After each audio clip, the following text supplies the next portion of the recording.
Assalamualaikum warahmatullahi wabarakatuh. Saya Nadita Vera Putri dengan NIM 1904146 akan menjelaskan mengenai konsep dasar dari pengelolaan kelas.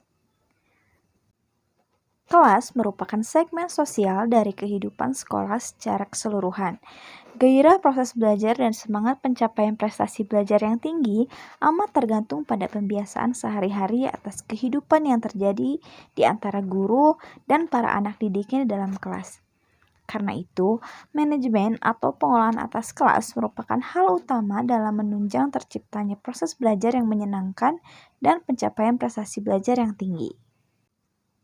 Seorang guru sering kurang menyadari mengenai banyaknya kejadian yang melingkupi kehidupan kelasnya. Kelas bukanlah sekedar sekumpulan anak yang melakukan kegiatan belajar di bawah tanggung jawab guru dan semata-mata dibatasi oleh keempat dinding atau tembok pembatas. Kelas sesungguhnya merupakan lingkungan yang kompleks dan berbagai peristiwa bisa terjadi di dalamnya. Betapa pentingnya pengolahan kelas. Sungguhnya, keberhasilan pengajaran tidaklah dapat dipisahkan dari keseriusan, usaha, dan semangat guru mengelola kelasnya. Good and Brophy pada tahun 1991 mensinyalir bahwa kegagalan guru mengembangkan potensi dirinya dalam pengajaran bukanlah karena mereka tidak menguasai mata pelajaran, tetapi mereka itu tidak mengerti siapa muridnya dan apa kelas itu sesungguhnya.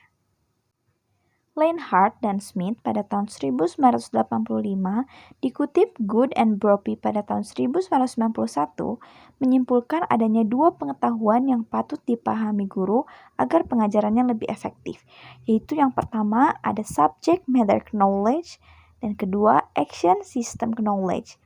Yang pertama mencakup informasi spesifik yang dibutuhkan untuk menyajikan isi pelajaran, sedangkan yang kedua menyangkut pengetahuan siapa dan bagaimana anak belajar dan berkembang.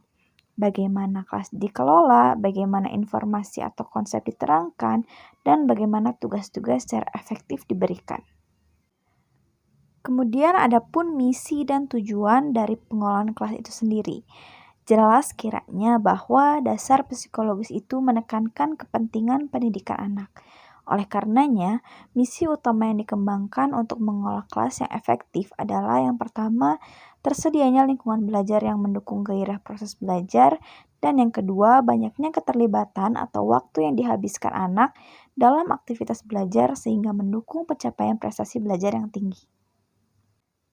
Adapun tujuan dari pengelolaan kelas yang dikemukakan oleh Dirjen PUOD dan Dirjen Dikdasmen pada tahun 1996 yang dikutip Rahman pada tahun 1998 adalah pertama, mewujudkan kondisi kelas baik sebagai lingkungan belajar atau sebagai kelompok belajar yang memungkinkan berkembangnya kemampuan masing-masing siswa.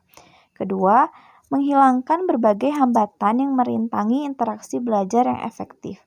Ketiga, menyediakan fasilitas atau peralatan dan mengaturnya hingga kondusif bagi kegiatan belajar siswa yang sesuai dengan tuntutan pertumbuhan dan perkembangan sosial, emosional, dan intelektualnya. Yang terakhir, yaitu membina perilaku siswa sesuai dengan latar belakang sosial, ekonomi, budaya, dan keindividualannya. Nah, itu adalah konsep-konsep dasar dari pengelolaan kelas. Sekian dari saya. Wassalamualaikum warahmatullahi wabarakatuh.